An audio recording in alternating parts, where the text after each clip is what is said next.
And I'm Dylan Black. The Pakenham Maple Run Tour is coming April 6th and 7th. Let's find out more. Details are going to come your way right now from an Artisanal Blacksmith. It's Mike Desrochers joining us. Hi, Mike. Hi. Good to have you here. We also have Barb Sohn with us as well, one of the artists on the tour. Hi, Barb. Hi. And you brought some of your amazing artwork with you. We'll talk about that coming up in moments. Mike, give us a bit of a history on this tour. History of the tour, I believe it's its 17th or 18th year right now, Barb? And it's in and around Pakenham. Pakenham is a tiny little hamlet, just about 25 minutes drive from Ottawa. And the tour is the first tour of the spring. People are, bound up all winter and are looking to get out. Arts are blooming in the Pakenham area. And it's 10 different stops with 33 different artists, and each stop has its own thing to explore. Barb and I are at the Cartwright Springs Brewery with Clement Hawk and the Jolly Hog food truck, right, Barb? The Jolly Hog food truck. Jolly Hog food truck. Wow. Best. That does sound, Barb lit up when we said that, so that does sound like fun. Barb, it's a free event as well. It's a free event, yeah, and it's for everybody. It's everybody's been waiting for the winter to be over. This is a wonderful location where we're at the Cartwright Springs Brewery. It's a great location because you can come and sample the beer. You can have something from the Jolly Hog food truck, and you can see 3 different kinds of art at our stop. That's amazing. We'll talk about your art coming up in seconds, but Mike, I want to talk about, so you're a blacksmith, but you're an artistic blacksmith. I call myself a blacksmith, but I'm not a traditional blacksmith. I don't shoe horses, but I use traditional blacksmith equipment and techniques in order to mold metal and sculpt metal. Okay.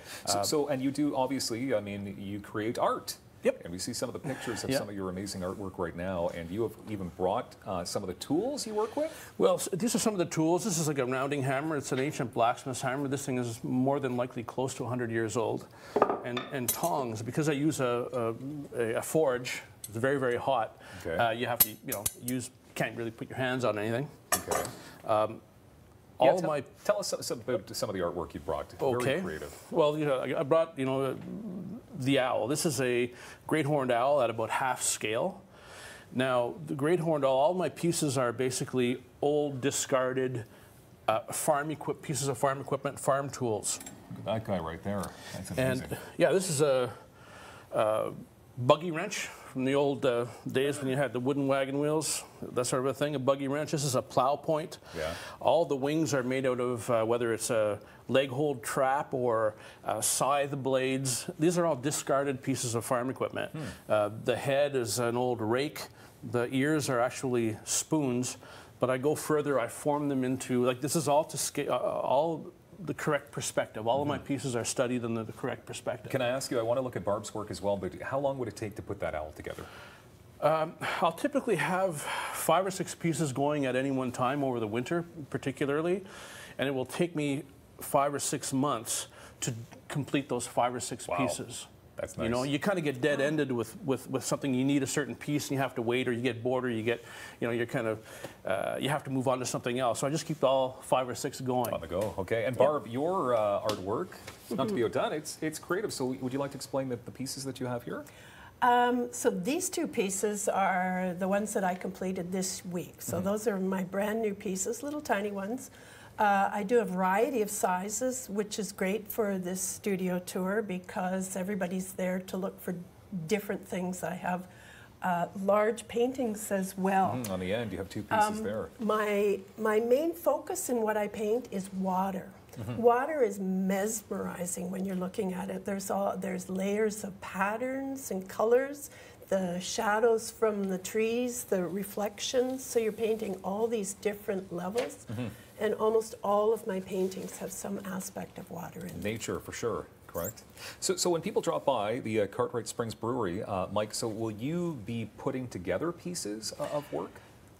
No, I won't be demonstrating then. I have other times that I do demonstrate at my studio alone, but no, I'll have the art pieces out there, and I'll have functional pieces as well. Not just art expressions, but reuses of old pieces of farm equipment that could be that I've made into either coat hooks or, like in this case, this is a southern grill tool called the pigtail flipper. It's for moving your steaks on the grill. Oh my gosh, okay. You know, we'll have all those sorts of things available, but I won't be demonstrating per se. Okay, I know on your website it says wander, experience, indulge, and that's basically the theme here. You want people to wander around. It's a self-guided tour, Barb? It is a self-guided tour. It's 10 studios that are spread out around Pakenham. The great thing about it is when you're driving along a road and you look down a road and you say, I wonder where that goes, this is your opportunity to find out where that road goes, because I'm one of those people. What's the name of the food truck that's going to be there again? Jolly Hog. The Jolly Hog. I just needed to hear that one more time. Mike and Barb, thank you so much. More details, mapleruntour.com. And of course, it's taking place April 6th and 7th. We appreciate your time here today. Thank you very much. Such a talented show we have here today on Daytime Ottawa. More Rogers TV coming up.